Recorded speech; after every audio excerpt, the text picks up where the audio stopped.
எவ்வளவு ஜனம் நிக்குது போது ஊத்துங்க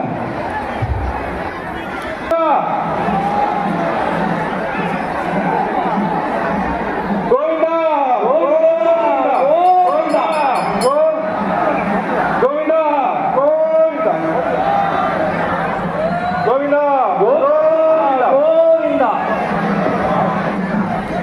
கும்பாபிஷேகம் சிறப்பான முறையில் நம்முடைய சிவாச்சாரிய பெருமக்களாலே மிக நேர்த்தியான முறையில் இந்த மகா கும்பாபிஷேக விழாவானது நடைபெற்றுக் கொண்டிருக்கின்றது.